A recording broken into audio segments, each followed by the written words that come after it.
پیغمبروں کے جسم میں بھی کیڑے نہیں پڑا کرتے ہیں، نہ جو جسم پیدا ہوتی ہے، نہ چلڑ ہوتا ہے، نہ کوئی اور کیڑا پیدا ہوتا ہے۔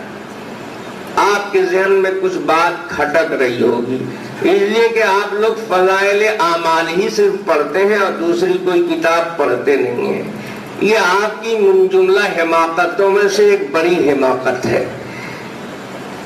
فضائل اعمال بہت اچھی کتاب ہے، اس میں کوئی شبہ نہیں ہے، لیکن اس سے بھی اچھی اچھی کتابیں ہیں اہل علم کی، علماء کی، بزرگوں کی، اللہ والوں کی۔ ان ساری کتابوں میں بھی ہدایتیں ہیں۔ فضائل اعمال میں بھی عوام کی سطح کو سامنے رکھ کر بہت ساری باتیں لکھی گئی ہیں، کچھ واقعات بھی ہیں، حدیثیں بھی ہیں۔ فضائل اعمال میں ایک حدیث ہے کہ ایک روز دوپہر کے وقت جناب رسول اللہ صلی اللہ علیہ وسلم آرام فرما رہے تھے اور ایک صحابیہ آپ کے سر سے جو نکال رہی تھی۔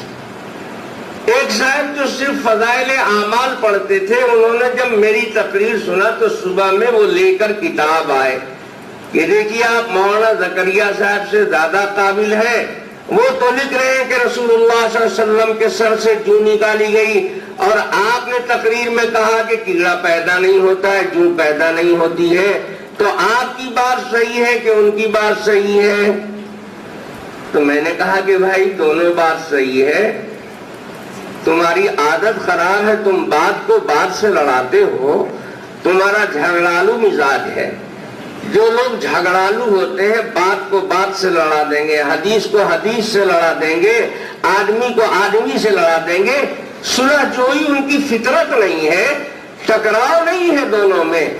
اس میں ہے کہ جو نکالی گئی، اور میں نے کہا تھا پیدا نہیں ہوتی ہے، پیدا ہوئی تھی سیدہ عائشہ رضی اللہ تعالی عنہا کے سر میں، حضرت میمونہ کے سر میں، حضور کی بیویوں کے سر میں پیدا ہوئی، ساتھ لیٹنے کی وجہ سے آپ کے سر میں سما گئی۔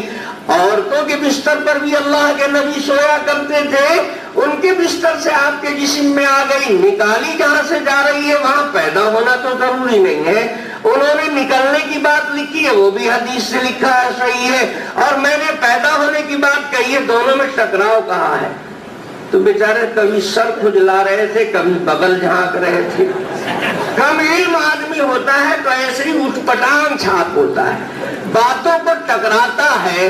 اہل علم کا یہ کام نہیں ہے، اہل علم ہر بات کی سیٹنگ کرتے ہیں۔ بڑے بڑے محدثین نے تضاد کو اور تعارض کو رفع کیا ہے۔ ہمارا مسلک جمع ہے، تطبیق ہے، متضاد باتیں ہوں تو اس کو جمع کیا جائے گا، سب کو اپنی اپنی جگہ پر سیٹ کر کے سب کو مان لیا جائے گا۔ یہ طریقہ نہایت غلط ہے کہ ٹکراؤ پیدا کر کے ایک کو صحیح اور ایک کو غلط کیا جائے، اس سے بڑے خطرناک نتائج پیدا ہوتے ہیں۔